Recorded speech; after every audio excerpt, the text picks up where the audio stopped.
అయితే గురుగారు ఇంకోటేంటంటే ఆలయాలకెళ్ళినప్పుడు తీర్థం ఇస్తూ ఉంటారు గదా! 3 సార్లే ఇస్తూ ఉంటారు. అసలెందుకు 3 సార్లు ఇవ్వరు? 3 సార్లమ్మ తీర్థం అనేటువంటిది ఋగ్వేదము, యజుర్వేదము, సామవేదము.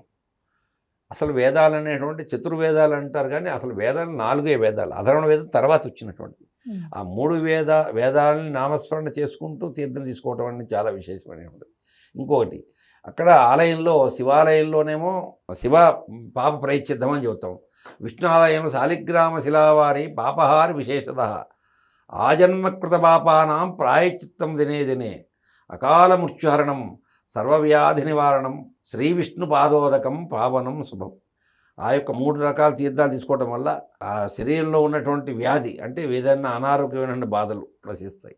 తర్వాత ఒకసారి తీర్థం తీసుకోవడం వల్ల ఆత్మ లోపల ఉన్నటువంటి చెడు ప్రభావం అంతా పోతుంది. చెడు కోరికలన్నీ కూడాను. మన దేవాలయానికి వచ్చే ముందు ఇంటి దగ్గర చెప్పులు తొడుక్కొని దేవాలయానికి వచ్చేటువంటి గేటు దగ్గర ఎట్లా చెప్పులు వదిలిపెట్టేస్తామో, ఈ తీర్థం తాగిన తర్వాతనైనా వీడు కనీసం ఈ చెడు భావన అనేటువంటి కడుపులో వదిలిపెట్టేస్తాడు. 2 మూడోసారి ఆత్మశుద్ధి. అందుకని 3 సార్లు తీర్థం ఇస్తారు.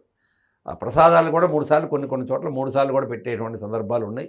ఆ తీర్థం కూడాను విష్ణాలయంలో కానీ, శివాలయంలో కానీ ఆ తీర్థం అనేటువంటిది పెట్టడం అనేటువంటి శాలిగ్రామం. ఇక్కడనేమో శాలిగ్రామ తీర్థం, అక్కడనేమో శివుని యొక్క పాదోదకం. శివ పాదోదకం పావనం శుభం అని చెబుతాం అక్కడ శివాలయంలో. ఏదైనప్పటికీ కూడాను ఏదైనా ప్రసాదం తీసుకోకపోయినప్పటికి కూడా పర్వాలేదు కానీ ఖచ్చితంగా దేవాలయానికి వెళ్ళినప్పుడు దర్శనం చేసుకోవాలి. చక్కగా ఏకాగ్రత దర్శనం చేసుకోవాలి. త్రికరణ శుద్ధిగా దర్శనం చేసుకోవాలి. తీర్థం ఖచ్చితంగా తీర్థం తీసుకోవాలి.